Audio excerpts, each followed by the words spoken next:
Então, gente, continuando aqui, estava falando de oligopólio aí no vídeo anterior, estamos falando de estrutura de mercado, né? Estrutura competitiva de mercado, a gente viu competição perfeita, monopólio, no último vídeo vimos oligopólio, agora vamos ver o quarta estrutura de mercado, que é a estrutura de mercado que se aproxima da competição perfeita, tá? E essa estrutura é conhecido como competição monopolista, tá? É, e como que se dá um, quais são as características de um mercado em competição monopolista? É a situação em que existem muitos produtores, mas a ideia de muitos é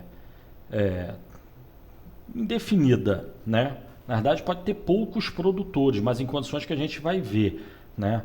Mas os produtores podem ser pequenos e médios em relação ao tamanho do mercado, né? É, e esses produtores produzem produtos similares ou semelhantes, né? Então, lembrando que no competição perfeita, supõe-se que os produtores produzem bens idênticos, então produz um produto idêntico ao outro. No monopólio, o monopolista produz um produto que não tem similar. No oligopólio, os produtos são similares, eles são do mesmo tipo, similares não, são diferenciados. No oligopólio, os produtos são diferenciados. Eles são do mesmo tipo, mas têm grandes diferenças, né, de poucas a grandes diferenças. Aqui na competição monopolista, os produtos são similares, né? Isso é uma diferenciação, só que a diferenciação é muito pequena, ou relativamente pequena, né? Mas como a gente vai ver, na verdade, muitas são as vezes que esses produtos similares eles podem ter é, podem ser quase que diferenciados, né? Você pode olhar para o produto de um produtor e considerar que é muito melhor do que o do outro, mas é produto do mesmo tipo e normalmente são mais parecidos do que diferenciados, tá? Num setor em competição monopolista, os produtores competem via publicidade e preço, né? Então, os produtores tendem a reduzir custo de forma a passar essa redução de custo para o preço e assim tentar ganhar mercado, conseguir vender mais, né? Mas também alguns produtores que já tenham uma eficiência, uma rentabilidade maior que os outros, tendem a fazer publicidade em torno do seu produto, né? É, então, um setor em competição monopolista, os produtores competem via publicidade e preço. E por último, a característica que eu chamei a atenção nas outras três estruturas de mercado, e aqui também é importante, é a ideia de que na competição monopolista há poucas restrições à entrada e à saída, né? Então há restrições, mas nada que impeça um novo produtor, né? Tanto a entrar quanto a sair, passar a produzir o produto ou deixar de produzir o produto, o bem, o serviço, né? Essas poucas restrições, na realidade, consistem em custos transacionais, né? Taxas a serem pagas, mas nada proibitivo, né? De qualquer forma, entrar ou sair do mercado tem custo, né? É... E se a gente fosse falar em exemplos, a gente tem o quê? Que na competição monopolista tem vários exemplos, são vários setores ao nosso redor, operam em condição de competição monopolista e são restaurantes, lojas de roupa, né? E outros setores aí que você possa pensar, né? Padarias, né? Então todo mundo tem pizzaria, né? Todo mundo tem o seu restaurante de preferência. Então, todo restaurante, a rigor, o produto é o mesmo, é comida, alimentação, vende almoço, vende janta, mas todo mundo prefere um restaurante ou outro, né? Sempre tem um restaurante que é considerado melhor, né? Na opinião de diferentes pessoas, né? O que é bom para você pode ser ruim para outro, mas de qualquer forma os produtos não são exatamente idênticos como seriam na competição perfeita, eles são similares entre si. É alimentação, mas diferentes produtores vendem um produto ligeiramente diferente dos outros, né? Ou oferece um um buffet mais amplo, com mais variedades, ou então a comida é mais bem preparada, ou mais saborosa, ou algo do tipo, né? Isso pensando em restaurante. E pensando em termos de roupa também, né? E pensar em roupa é bem interessante, porque normalmente vamos dizer que a maior parte dos produtores de roupa, eles estão na conta aí da competição monopolista. Mas possivelmente, eu falei em roupa, deve ter passado na cabeça de alguém aquelas marcas famosas, né? Que a gente até falou na primeira parte da matéria, que seriam os bens de Veblen, aquelas marcas italianas, francesas, né? Essas já nem estariam na competição monopolista, estariam mais na conta do oligopólio. E aí é algo que eu falei, né? Não se trata, quando eu falei de oligopólio, não se trata de dizer que uma firma opera em determinada estrutura de mercado competitiva ou em outra estrutura.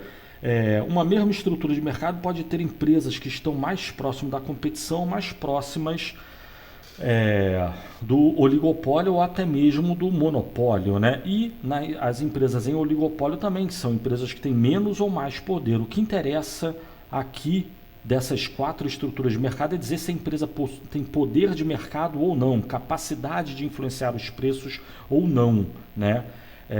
E daí que, por exemplo, no caso de competição monopolista, a gente tem restaurantes, todo mundo tem seu restaurante de preferência, muitas vezes um restaurante até caro, né? Então, muita gente diz, comida é comida, alimentação é alimentação, mas tá, tudo bem, tem gente que pensa assim, e ele dá preferência aí no restaurante mais baratinho, mas tem gente que dá preferência aí no restaurante mais caro porque ele oferece outros serviços, uma apresentação da comida melhor, o ambiente é mais agradável, e por aí vai, né? A variedade é melhor, a comida é mais bem preparada, o restaurante é mais chique, e por aí vai, né? Aí eu pensei, dei o exemplo de restaurante, loja de roupa, né? Toda cidade brasileira aí tem aquela rua, em geral, aí no centro da cidade, que fica um monte de loja de roupa e fica um cara no microfone gritando quais são as ofertas da loja, né? Todo mundo deve conhecer esse tipo de rua.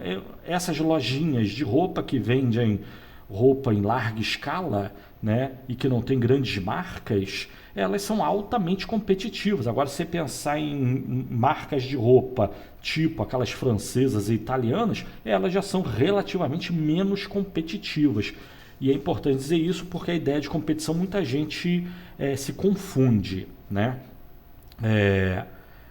Mas então, temos isso, o setor em competição monopolista, tá? Então a gente viu 4 setores, 4 estruturas de mercado, né? Que é a competição perfeita e monopólio, que no mundo real não existe, mas existe estruturas de mercado que se aproximam dessas duas. Uma é o oligopólio, outra é a competição monopolista.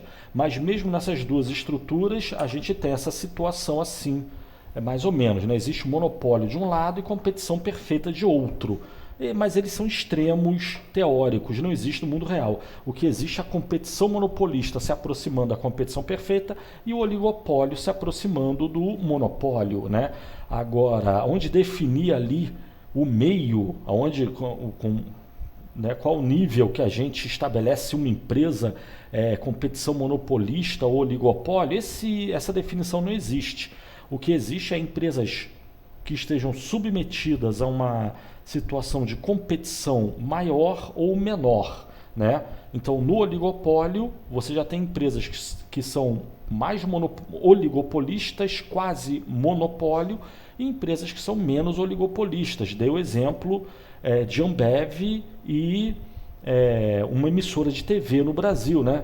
O poder da Ambev no mercado de bebidas é o poder da Rede Globo no mercado aí de televisivo, né? Radiodifusão é outro.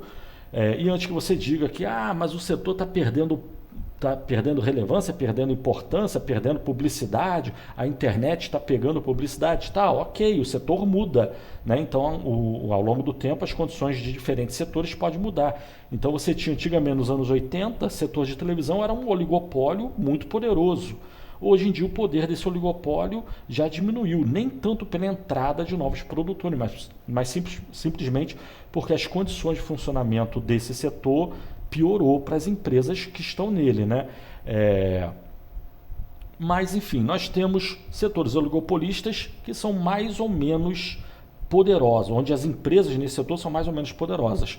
Ou seja, elas têm uma capacidade maior ou menor de influenciar preços. E o mesmo na competição monopolista, né? Existe empresas que são mais ou menos poderosas, tá certo? E falar da estrutura de mercado é para não perder de vista. A gente estava falando da receita total de uma determinada firma. E a receita depende do preço do produto ou dos produtos que a empresa vende. E para falar desse preço, a gente está falando de estrutura de mercado para dizer que diferentes empresas têm diferentes poderes de mercado. E isso significa diferentes capacidades de influenciar preço, né? Então, falar desses 4 estruturas de mercado aí, na realidade é para falar desses 2 gráficos, da capacidade que uma empresa tem de influenciar preço. Então, ver ali no eixo horizontal, vamos considerar 2 casos, né? Uma empresa sem poder de mercado e uma empresa com poder de mercado. O poder de mercado significa a capacidade que a empresa tem de influenciar preços. Então, no caso de uma empresa sem poder de mercado, vamos dizer que a demanda pelo produto dela é infinitamente elástica. E sobre elasticidade a gente falou na primeira parte da matéria, reveja lá o vídeo, né? A gente fez 2, 3, 4 vídeos sobre elasticidade. Vamos dizer que a curva de demanda dela é infinitamente elástica, para simplificar, ou seja, é plana. O que isso significa? Isso significa que se ela produzir e vender uma pequena quantidade, o preço do produto está dado. Mas se ela aumentar as suas vendas, ela não pouco importa, né? O preço do produto é dado pelas condições de mercado. É um monte de gente comprando e vendendo nenhum deles tem poder de mercado, capacidade de influenciar preços. E aí, dando 2 exemplos, vamos dizer Ruffles e ali do lado uma plantação de soja, né? Mas aí vamos entender esse exemplo. Talvez alguma pessoa vai dizer que a Ruffles não é uma empresa que tem poder de mercado. E de fato na realidade eu não estou falando da Ruffles. Eu botei essa imagem ali só para lembrar de quem está por trás da Ruffles. Quem que está por trás da Ruffles? Um monte de gente. Tem o dono, tem os funcionários, sim. Mas eu estou querendo chamar a atenção para o produtor de batata. A Ruffles não planta batata. A Ruffles compra batata de um monte de gente, um monte de produtor. Vou dizer aí virtualmente dezenas, centenas ou até milhares de produtores, né? Que plantam batata. E daí que para esses produtores, eles não têm poder de mercado nenhum. Eles já têm um contrato assinado com a Ruffles, né? O preço já está dado, a ele só cabe sair produzindo batata, né? Quanto mais ele produzir e entregar para a Ruffles, mais ele ganha. Se entregar menos, ganha menos, a receita total vai ser menor. Se entregar mais, a receita total vai ser maior. Mas e o preço do produto? Está dado, para ele pouco importa, ele já sabe qual o preço. Para ele o que interessa é saber o quanto produzir, né? Eu estou falando do produtor de batata que entrega a batata para a Ruffles. A Ruffles, possivelmente, e outras empresas iguais a ela, tem poder de mercado. Estaria aqui no segundo gráfico à direita. Mas no caso eu não estou falando da Ruffles, estou falando de quem fornece para a Ruffles, né? E a mesma coisa você podia pensar em cigarro e os produtores de fumo. O produtor de fumo estaria numa situação muito similar a essa. A fábrica de cigarro tem poder de mercado, mas o produtor de fumo não. Aí ele já sabe qual é o preço do fumo, ele já tem um contrato assinado com a companhia lá de cigarro. Quanto mais ele entregar, se ele entregar o dobro, ganha o dobro. Entregar o triplo, ganha o triplo. O preço para ele está dado. Se entregar metade, ganha metade. Mas a mesma coisa também vale ali para o produtor de soja, né? Um produtor de soja, para ele o preço está dado. Se ele produzir o dobro, o triplo, se ele aumentar a produção enormemente, o preço está dado aí no mercado internacional. São milhares de produtores produzindo e pequenos e maiores produtores produzindo em diferentes condições, um em melhor condição, outro em pior condição. Uns com custo mais alto, outro com custo mais baixo. Mas o conjunto de produtores está oferecendo a sua soja no mercado e tem um monte de gente comprando soja de outro lado. E o preço está dado. Para um único produtor dentro desse mercado, o preço para ele está dado. Ele toma o preço como fixo, né? Uma empresa sem poder de mercado é uma tomadora de preço. Para ela o preço está dado, tá? E questão de soja é interessante, nós temos o rei da soja, o cara é um grande produtor de soja, mas mesmo ele sendo um grande, enorme produtor de soja, no mercado de soja o poder dele é diminuto, porque o mercado é gigantesco, em relação ao tamanho do mercado ele é pequenininho, né? Relativamente pequenininho. Lembrando o caso que eu falei lá do oligopólio, né? Temos o grupo Vicunha, que tem participação na siderurgia e no mercado de pecuária. Na siderurgia, o grupo Vicunha tem poder, na agropecuária não, né? Mas, enfim, o objetivo de falar da estrutura de mercado é dizer que tem empresas que têm poder de mercado e outras não. No caso das empresas sem poder de mercado nenhum, elas enfrentam uma curva de demanda igual a essa, produzindo mais ou menos, o preço do seu produto não muda. Mas se a gente considerar empresas com poder de mercado, isso significa que elas estão enfrentando uma curva de demanda negativamente inclinada. Então, se elas resolverem produzir e vender pouco produto, acaba, como elas são muito importantes no mercado, vai faltar produto no mercado.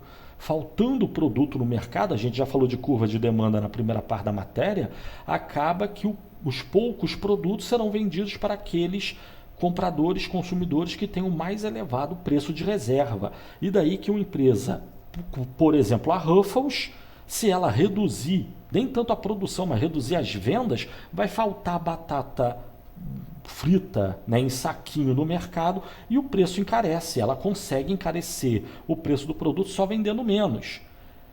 E daí que agora a gente pode pensar de duas formas, né? Essa empresa com poder de mercado, ela é capaz de vender mais, sim, mas só se baixar o preço.